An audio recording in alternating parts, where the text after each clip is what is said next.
हल्लीच्या काळातील महिला प्रत्येक क्षेत्रामध्ये भरारी घेत आहे. मग तो उद्योग असो, व्यवसाय असो की नोकरी. जालना शहरातील लाभ एंटरप्राइजेस अंतर्गत पूजा जाधव यांनी पूजेसाठी साहित्य बनवण्याचं काम सुरू केलंय. या अंतर्गत तब्बल 2000 महिलांना त्या रोजगार देतात. कापसापासून फुलवाती बनवण्याचं काम त्या महिलांना घरपोच करण्यास देतात.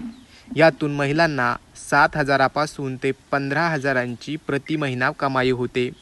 पाहुयात कसं सुरू केलं दीपाली जाधव यांनी हे काम आणि त्यांचा उद्योग आता कोणत्या स्थितीत आहे.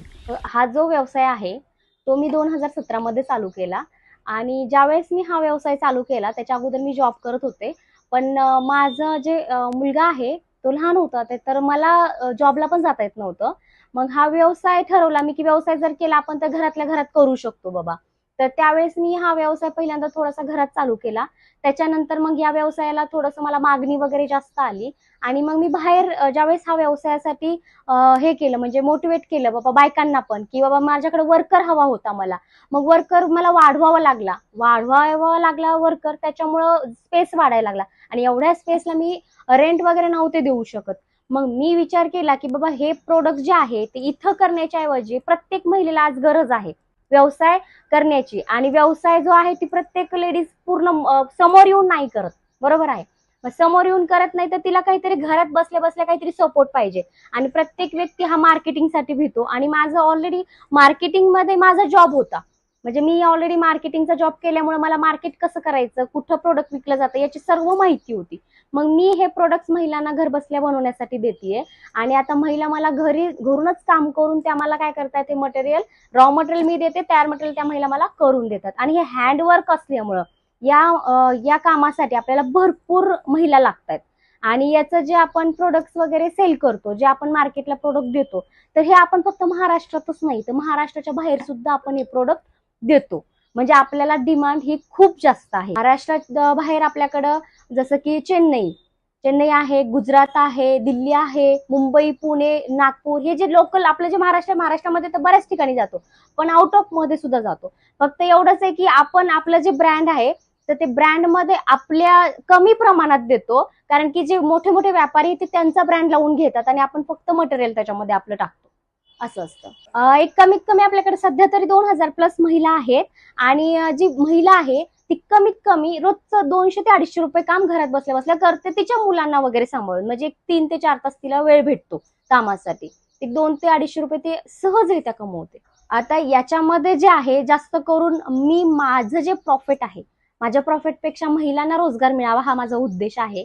एक मिनिमम आपण एक मंथली एक 60-70 हजार रुपये आपण ह्याच्यामधून आउटपुट मिळतं आपल्याला. कारण की याच्यामध्ये आपण जास्त पैसा ठेवत नाही. महिला माझा उद्देश पहिल्यापासून हा आहे की माझ्यासोबत जे घडलं म्हणजे माझ्या मुलाला सोडून मला ज्यावेळेस जावं लागत होतं बाहेर कामाला, तर त्याच्यासाठी प्रत्येक महिला नाही जाऊ शकत लेकरांना सोडून. म्हणून हा आपण उद्देश आहे की महिलांना बाबा रोजगार मिळावा. कारण याच्यामध्ये माझा खर्च होत नाहीये. विशेष म्हणजे खर्च काय होत नाही मला इथे. महिलांना काही माझ्याकडं म्हणजे खूप मोठं गोडाऊन किंवा 4 महिलाच काम करतात असं नाहीये.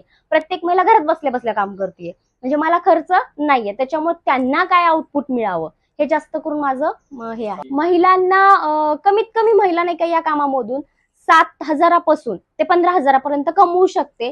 जर एखादी महिला 4 घंटे देते तर एखादी महिला पूर्ण घंटे देते, म्हणजे 8 घंटे पण देते. कधी कधी तिची फॅमिली पण काम करू लागते तिला. तर कमीत कमी 7,000 पासून ते 15,000 पर्यंत कमवू शकते. नमस्कार मैत्रिणींनो, मी सारिका कोले मिरजहून आहे. मला या व्यवसायाबद्दल सोशल मीडियावरून कळलेलं आहे. तर मला चांगलं वाटलं त्यामुळे मी इथे रजिस्ट्रेशन केले आणि रजिस्ट्रेशन केल्यानंतर 4 दिवसातच मला हे पार्सल मिळालेलं आहे. पूजा जाधव या स्वतः बाहेर जाऊन व्यवसाय करायच्या. यामुळे त्यांना मुलापासून दुरावल्यासारखं वाटायचं.